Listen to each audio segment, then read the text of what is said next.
Welcome to New York's #2 sports show. The Yankees do win their fifth consecutive series of the season, so 5 for 5 as far as series victories are concerned, but they do lose the last game of the series. So back-to-back series where they're unable to get the sweep. They still have the best record in baseball.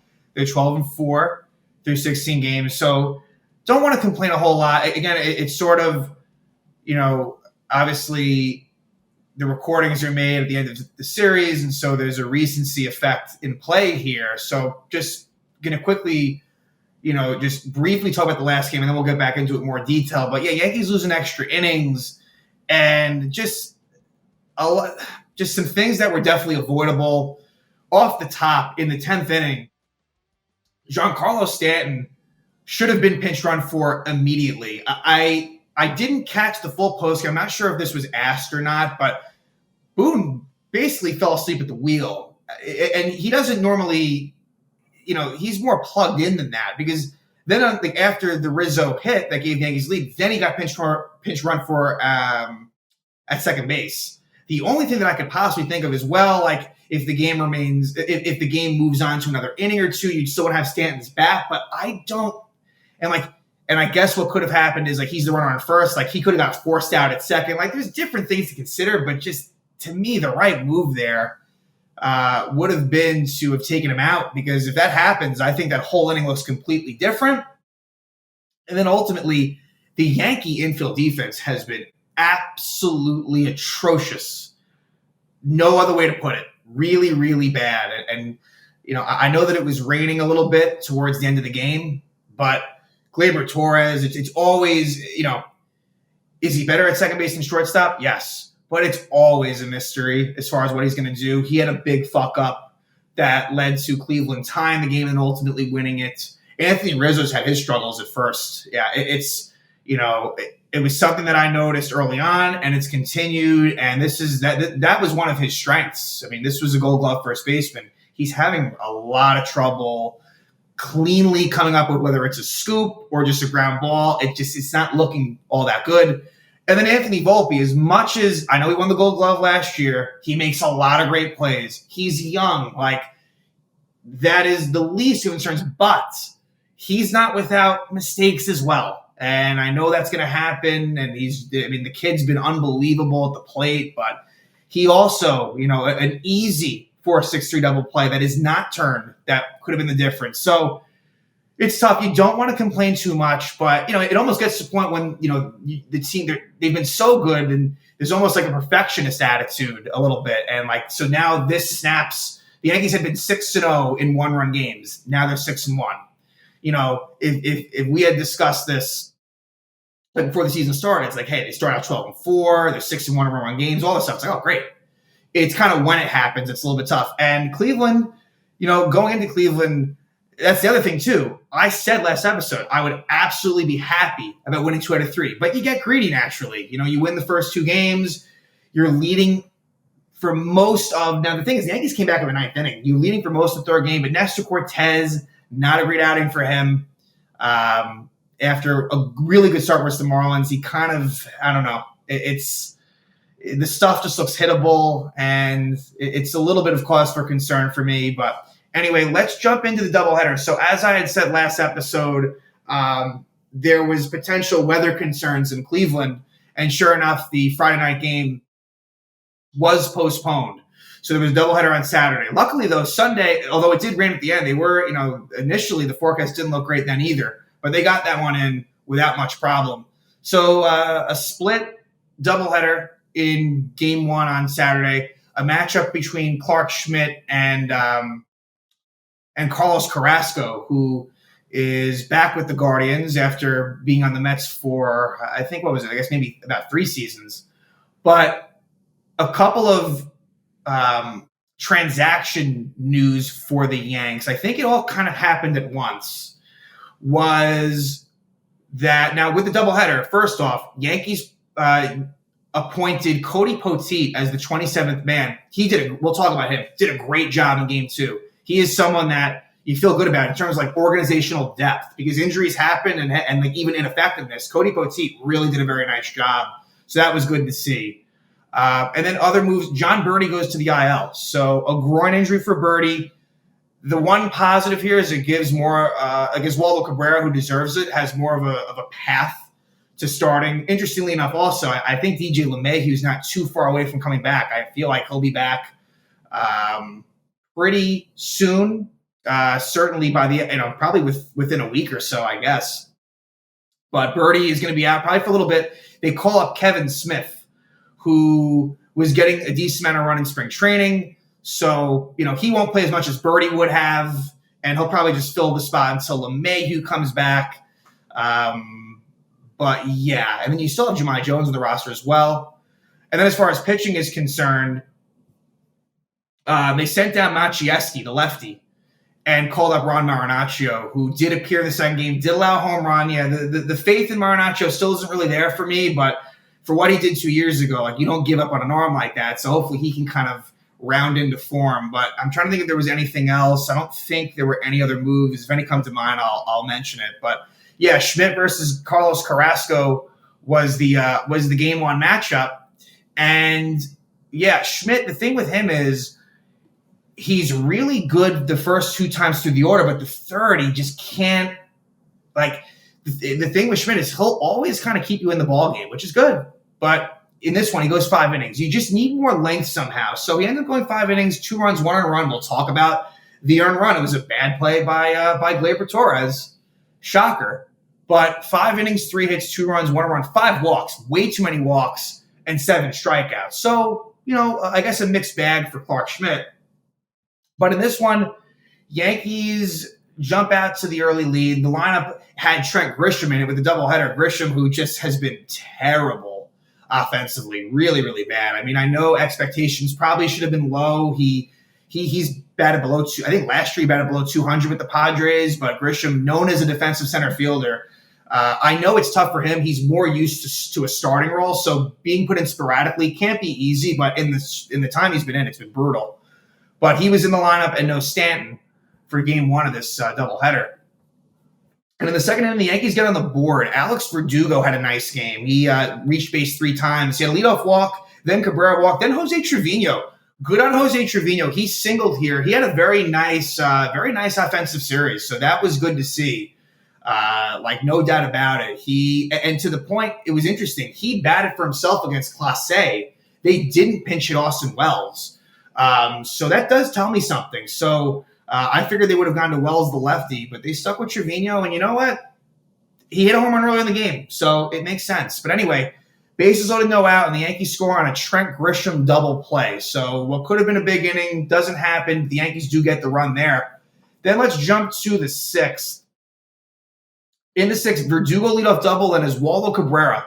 A little bit wind-aided. It was very windy in Cleveland, but a 2-run homer for Oswaldo, somewhat reminiscent to his home run a few years ago in the playoffs against the Guardians, gives the Yanks a 3-0 lead at that point, and Carrasco had been out of the game by then. That was off of Nick Sandlin. So the Yankees take a 3-0 lead. Then in the bottom of the 6th, Schmidt allows a couple of singles. Caleb Ferguson comes on and almost fully puts out the fire.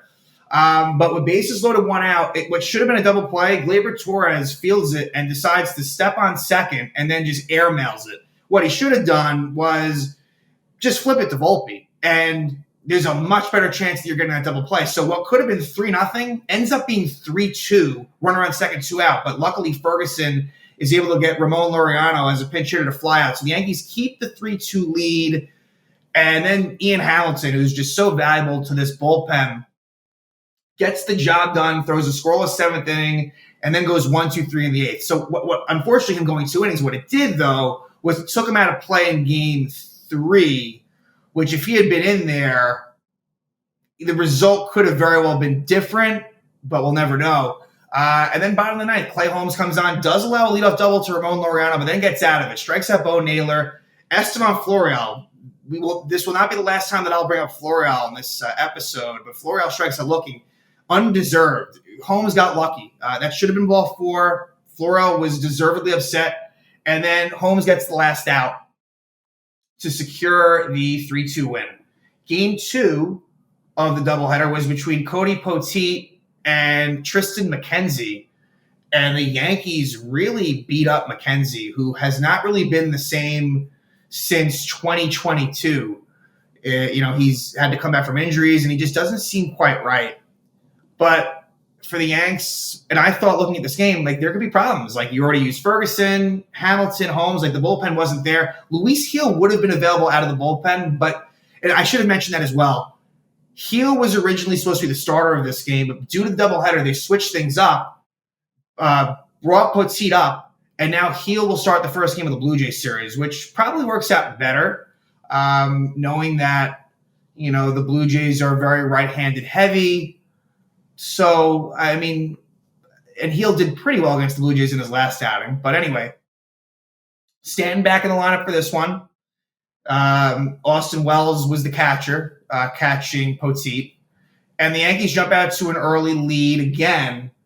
And, Volpe has been so good at getting on. He's just been so good batting leadoff. I mean, it's exciting to think about the idea of Volpe Soto. If Soto can re-sign, to have, and Volpe, of course, look, both of these things are contingent on a lot. But if Volpe can turn into the player that he's looking like he can be, and then you got Judge, like that could be just a dangerous 1 through 3 for some time. But ultimately, Yankees take the lead. They got lucky. I mean, Aaron Judge really should have grounded to a double play. It was first and second, but the Guardians actually end up getting no outs. They kind of messed up defensively. And so it leads to a bases-loaded RBI single by Anthony Rizzo, a bases-loaded walk by Giancarlo Stanton. Then Gleyber Torres pops out, and then Verdugo double play. So frustrating on Gleyber, he has not gotten it going through the first few weeks of the season here. And then for Verdugo, as much as he's been better, but I still feel like he has a lot more to give. Verdugo, even though I would say overall he's generally, improved his play since the very beginning of the season. So what could have been a bigger lead, it's only 2-0. However, no big deal because in the fourth, Juan Soto hits before that, I'm jumping ahead here. Leadoff walk by Gleyber, then Verdugo walks. Eventually it's first and third with 2 out. Wells actually pops out in a situation where he could have got the run in without a hit, but Volpe RBI single with 2 out, and then Soto, dead center field, 3-run homer, 6-0 Yankees. So a lot of breathing room at that point. In the fifth, the Yankees tack on more. McKenzie was done after 4 innings. Oswaldo Cabrera gets an RBI double. Austin Wells gets a sac fly, makes it 8-0. Then Estevan Florial homers off of Poteet. His first homer of the season, his first homer as a Guardian, makes it 8-1. So Poteet goes 6 strong innings. Then in the 7th, Dennis Santana comes on. He pitches the 7th. And I guess he pitched the 8th as well. Did he pitch the 8th too? He did. So 2 scoreless innings from Santana. Then in the 9th, Marinaccio allows a homer to Josh Naylor. But other than that, does what he has to do. And the Yankees sweep the doubleheader and clinch another series victory. That is now 5 of 5. Very impressive. And I hope that they can keep that going. And that is the big story here. But now let's go to the last game. The last game started out pretty good, actually. And it was a matchup between Nestor Cortez and another lefty, Logan Allen, for Cleveland. Logan Allen didn't really pitch too well. The Yankees definitely got to him. But Nestor, kind of kept Cleveland in it. But the Yankees showed some fight along the way. It's just too bad they couldn't have pulled this one out because they really should have. But second inning, Yankees take not the second inning, the third inning. Aaron Judge just unleashes on one. It went 450 feet.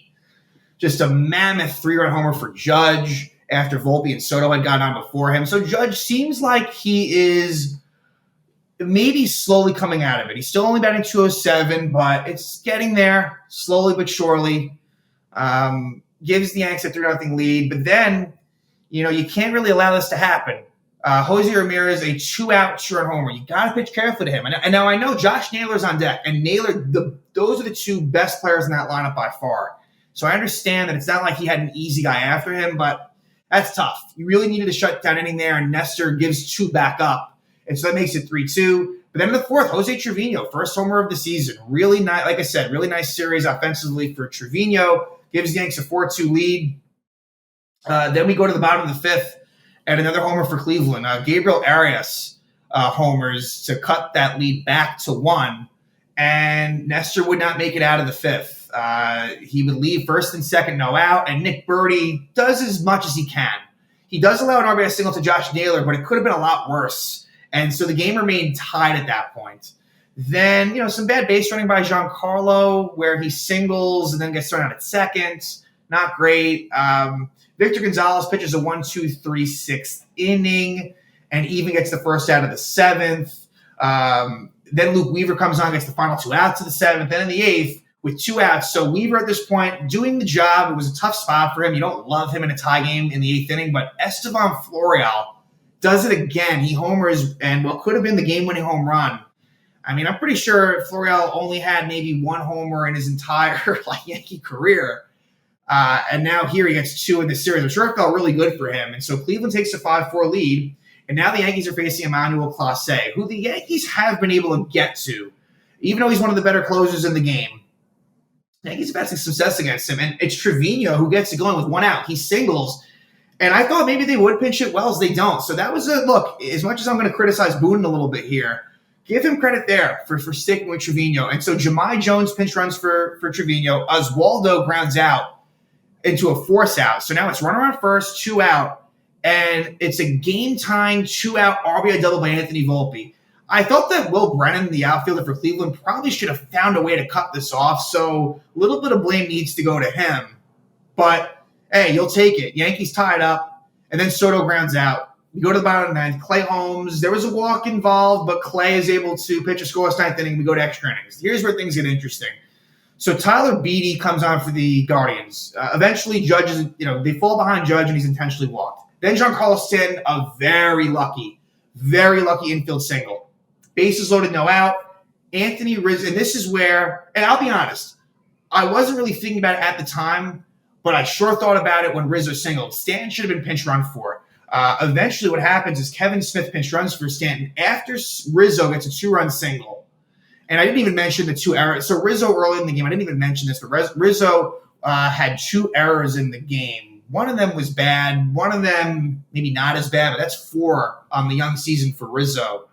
But Stanton should have easily made it to third. I know that he's not fleet of foot. I know that he's a bit brittle, I guess, and you want to look out for injuries, but that shouldn't have happened. And I hope that someone asked the question. And Boone he's a pretty honest guy in the sense that I like to think that maybe, I don't know, if he could have given sound reasoning, I would have accepted it, but it just seems like they kind of dropped the ball on that one. And then what happens is Gleyber sack bunt, which at the time I didn't know how to feel about it, but you kind of have Beatty on the ropes, maybe don't bunt. I understand Verdugo's on deck, but Verdugo doesn't get the job done. And he grounds into a double play. So an inning that could have blown wide open ends up staying at 7-5. So Verdugo grounds out to the first baseman Fry. He throws home. They get Smith out at home, and then they get Verdugo out at first. Now, I didn't see a full replay of this, but I got to think Verdugo was not fully – he could not have been fully hustling down the line. There's no way. There's no way that he should have been, out in a double play there, but I digress. We go to the bottom of the 10th, and Caleb Ferguson comes on. And see, here's where, if Hamilton had only gone an inning yesterday or something to that effect, Hamilton definitely finds his way in the game, but they go to Ferguson, who's been solid. He's been okay. But it's tough. You got Jose Ramirez leading off, and he is tough to get out. And sure enough, a good at-bat by Ramirez. He dunks a single in, makes it first and third. And then here was a really key play. Josh Naylor should have grounded into a 4-6-3 double play, but Gleyber to Volpe. Volpe loses his grip of the ball. And so the run scores, which is fine. Who cares about the run? But now it's runner on first, 1 out instead of 2 outs, no one on. And then David Fry smashes a double off the top of the wall to make it second and third, 1 out. 7-6 game. And then Ferguson does what he has to do. Will Brennan hits a ground ball to Gleyber, and Gleyber bobbles it, and then Josh Naylor's safe at home. So if he fields that cleanly, you either get Naylor out at home, or Naylor retreats back to third and you get the out at first. Gleyber fucks it up to the point where they get nobody, and now it's a tie game. And then sure enough, Andres Jimenez gets the walk-off sac fly, Fry scores, and Cleveland wins 8-7. So I didn't feel good about it. After the way the top of the 10th went down, you just had, even though the Yankees have been coming up clutch all season long, there was a sinking feeling that this may not go right. Sure enough, it cost them. So Cleveland is able to salvage the series. Yankees don't get the sweep, but they do win the series. And for that, that's a good thing. And so now they head to Toronto to face the Blue Jays again. And that's the same sort of line of thinking. If you can win 2 out of 3 in Toronto, you'll take that all day long, continue the series streak that they're on. And it'll be Luis Gil versus Chris Bassett. Bassett has had a little bit of a rough go to start the season, but he's capable of, he doesn't throw hard, but he's definitely capable of shutting an offense down. Then game 2 will be between Carlos Rodon and Kikuchi, which I don't feel great about that matchup only because Kikuchi lately, he's been good against the Yanks. He was good against them in the home opener, and Rodon, you'd think, may have a tough time against this Blue Jay lineup, but I'll give Rodon credit. It's been a pretty good start for him. And then game 3, it'll be Marcus Stroman against his former team going against Kevin Gausman. And the Yankees really got to Gausman last time. He's struggled, but before that, Gausman owned the Yanks. So we'll see what happens there. But Toronto's 8-8, Yankees 12-4 would be really nice to end this road trip 4-2 and to win another series. But yeah, Yankees will leave Cleveland, winning the doubleheader, losing this extra inning game today. And so they are now 12-4 as they head to Toronto for a 3-game set against the Blue Jays.